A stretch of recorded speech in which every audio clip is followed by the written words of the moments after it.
Oh yeah. By the way, Okay, started. have you started? Yeah, we start. Okay. Hello. Good afternoon. Good afternoon. My name is Chin Min Jun, and I'm with my other teammates, which are Eun GNC, Eun Elan, and Danish Hafi, and also Ahmad Temer. Unfortunately, one of our teammates, On Kai Lun, has left school already, so it's only five of us doing the maths assignment. Without further ado, I'm gonna be me, myself, Minjun, and Eun is gonna be presenting question number one. Question number one states that table one lists the average carbon dioxide level in the atmosphere measured in parts per million at Moena Lower Observatory from 1972 to 1990. Use the date in table 1 to find a model for the carbon dioxide level. Then using the linear model to estimate the average CO2 level for 1987 and to predict the level for the year predict the level of CO2 for the year 2005. According to this model, when will the CO2 level exceed 400 per million? And the table below also show the year and the carbon dioxide level in parts per million. Straight to the graph.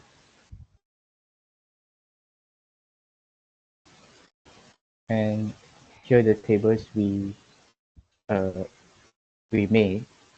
It shows the title average CO2 level in our atmosphere. And as you can see, the y-axis is the CO2 level in per parts per million, and the x-axis is the years, uh, and it's the years. We can see that the graph is increasing every year, which means is uh, every year is going to be increasing. CO2 level is increased when the years also increases. And for the calculation that we found, I'm going to leave it to Engenchi to explain it.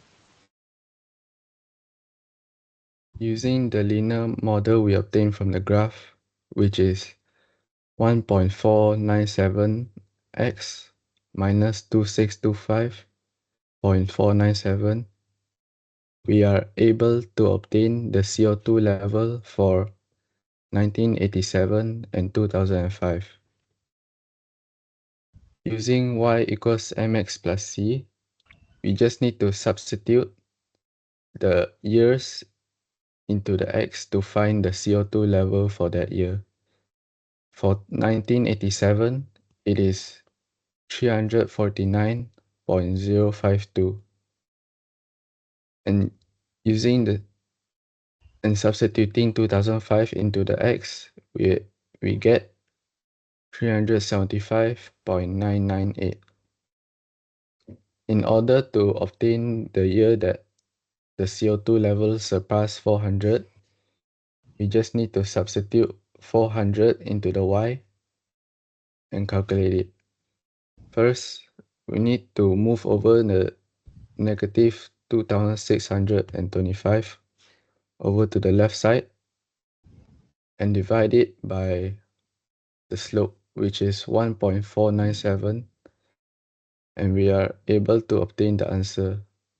The reason I rounded it up is because if it's even one day after 2021, it would count as 2022. Okay, next up will be question two, which is going to be explained by Elan and also Danish Hafi. My name is Danish, and I'll be continuing on with question number two. Right, from the diagram, we can see that it is a conical cone. It is stated that the conical tank is filled with water at a rate of 30 cm cubed per second. And then given the radius and the height for the cone, which is the radius is 10 cm and the height is 20 cm. And the question asks to find the rate when the water level is rising and it reaches the 10 cm depth. So from the question, you can get the radius, height, and the rate of the water filling the cone. So from there, we can just write it down. Now we need to remember the volume of cone formula, which is 1/3 pi r square h. And then from there, we just need to express r in terms of h, which is r/h equals to 10/20, because when we simplify it, it equals to 1/2. Now from there, r equals to h/2. Now we just need to apply the formula, which we will get 1/3 pi h/2 power 2h. So then we'll get pi times h power 3/12. And then for differentiation, I will pass on to Elin. So first, after we apply the formula, we have to differentiate with respect to time. So that means dv over dt equals pi over 12 times 3 pi to the power of 2. Because differentiate, we need to take the power and minus 1 and take the original power before it has been minus to 1, minus by 1, and times it. And so we get this value. After that, we need to add the 3h square to the original, to this. We need to times it by this. So that will equal to pi to the pi over 4 to the times h square dh dt.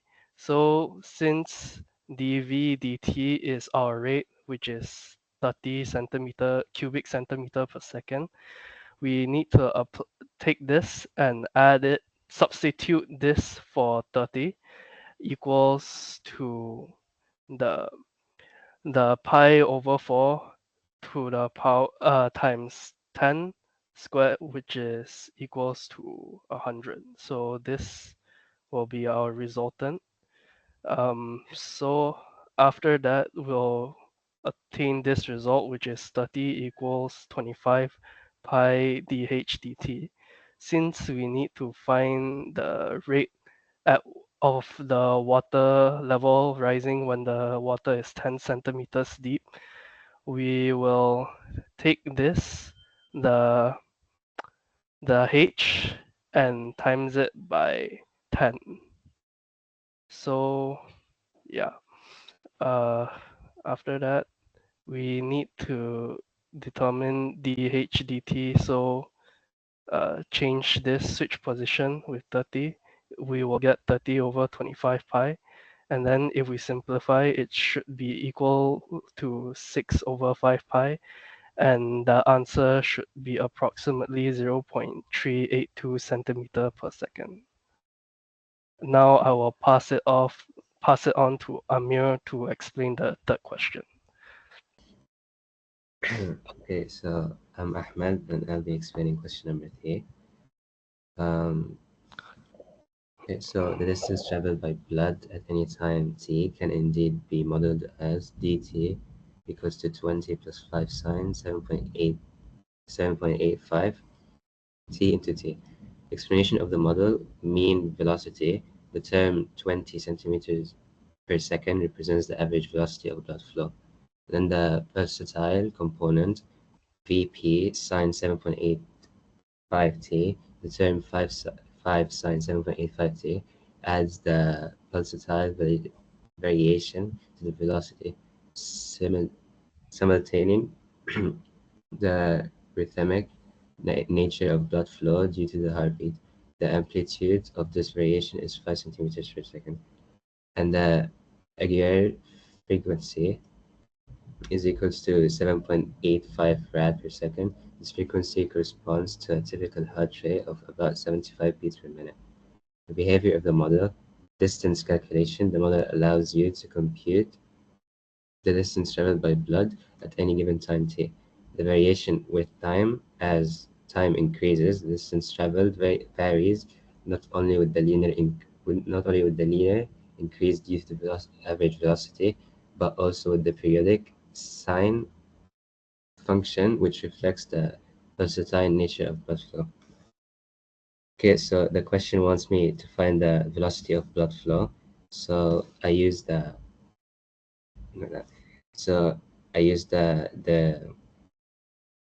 distance model that given to us, which is dt plus equals to 20 plus 5 sine 7.8 t into t, in where the dt represents the distance and t represents the time. So I put the derivative of the distance with the t by using the product rule, since the differentiation of dt is the product of two functions of t. So I then differentiated each component, the 20 plus 5 sine 7.85 t and the t. So the differentiation of the first component, the derivative of 20 is 0, since it's a constant value, and the derivative of 5 sine 7.85 t is equals to 5 times 7.85 cosine 7.5885 t. And then for the other component, the d over dt in respect to t is equals to 1, since a derivative of a variable with itself is equals to 1. Okay, then after substituting the values, I came with the answer of 39.25 cosine 7.85 t into t plus 20 plus 5 sine 7.85 t. And that's the velocity of the blood flow.